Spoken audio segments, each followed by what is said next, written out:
Why do so many people expect their spiritual teachers to solve everything for them? Can a guru really give you a better life without you changing anything? Welcome back to the channel, friends. I'm so grateful to be here with you today because we are going to explore one of the most misunderstood and misused relationships in modern spirituality, the relationship between student and teacher, or in Buddhist terms, disciple and guru. It's a sacred connection that's been honored for thousands of years, yet today, more and more people treat it like a vending machine for wishes. The title of this video says it all. Your guru is not a magician, and in today's episode, we are going to uncover two transformative insights. First, why expecting your spiritual teacher to fix your worldly life completely misses the purpose of the path. And second, what the real role of a guru is and how you can receive their guidance in a way that truly liberates, not just temporarily comforts. Let's begin with the modern problem. These days, more and more spiritual seekers approach the Dharma not to attain enlightenment, but to get something else: relief from anxiety, a new job, better relationships, protection from illness, more money, and when they find a guru, a wise teacher, they immediately start handing over their lists. Help me succeed, fix my marriage, make my kids obey, let me win the lottery. And when that doesn't happen, they lose faith. They call the guru fake. They abandon the path. Why? Because they never understood the path to begin with. This misunderstanding isn't just modern. It's ancient. The difference is that today, it's amplified. Social media, pop culture, and consumer spirituality have all contributed to this dangerous idea that spiritual teachers are magical beings who exist to make our lives easier. But here's the truth. A real guru doesn't make your life easier. A real guru makes your illusions fall apart. They don't hand you comfort. They hand you truth. And often, that truth is hard to swallow. If you're suffering, a true teacher doesn't cast a spell to remove it. They show you how you created it. If you're lost, they don't pull you onto the path. They light a lamp so you can walk it yourself. The purpose of the guru is not to fix your karma, it's to help you see it clearly, to burn it, to purify it through awareness, discipline, and surrender. Let's look at a common situation. Someone is in pain. They've tried everything: therapy, medication, self-help books. Nothing worked, so they turn to Buddhism. They find a teacher, they take refuge, and at first, they feel better. The teacher's presence is comforting, the teachings make sense. But then, suffering comes again. An illness, a loss, a betrayal.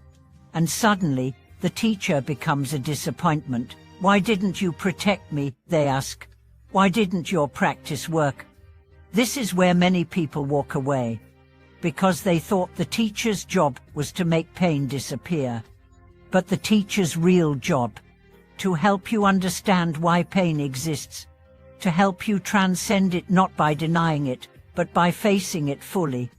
If your guru is kind, they'll support you. If they're wise, they'll challenge you.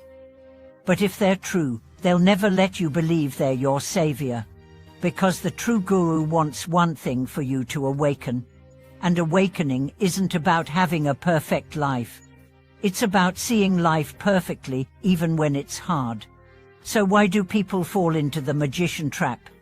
Because ego is clever. It wants comfort without change. It wants blessings without responsibility. It wants miracles without effort.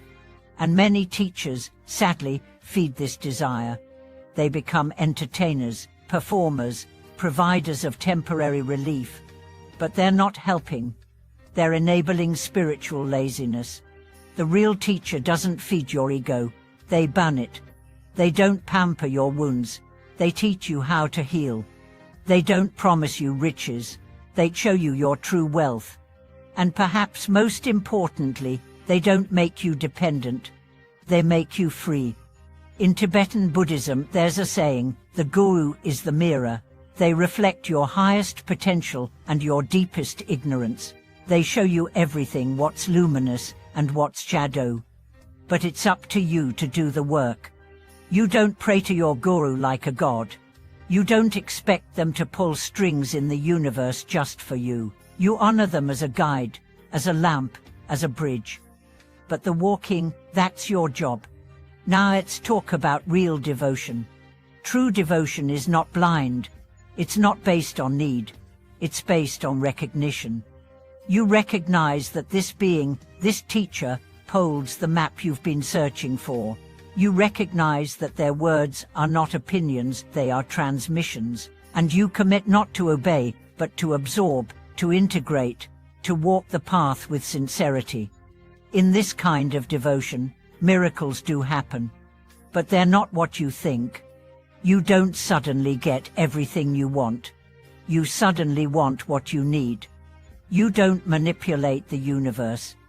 You harmonize with it. You don't avoid suffering.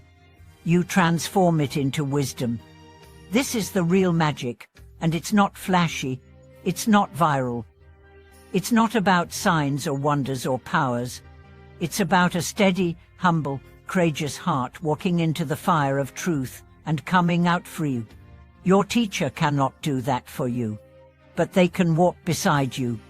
They can keep the fire lit. They can remind you who you really are when you forget. And that is no small gift. Let me close with a story.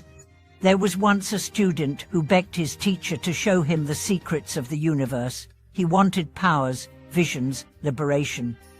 The teacher smiled and handed him a broom. "Sweet," he said.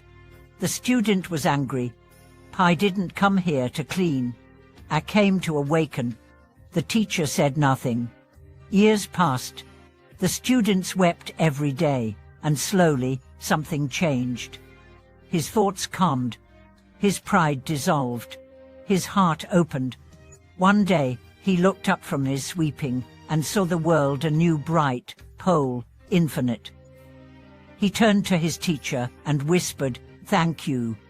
The teacher simply said, You understand." Friends, the broom is the teaching. The sweeping is your practice. The awakening is yours to discover. Your guru is not a magician. They are the mirror. So look deeply, walk sincerely, and remember, everything you seek is already within you. Thank you for watching this video. If today's reflection helped you see your relationship with your teacher or your path in a new way, I'd love to hear about it. What have your greatest lessons been? What illusions have you had to let go? Please like, subscribe, and share this message with anyone who may need to remember that the real magic is awakening. Until next time, walk with clarity, listen with humility, and honor your path by walking it fully.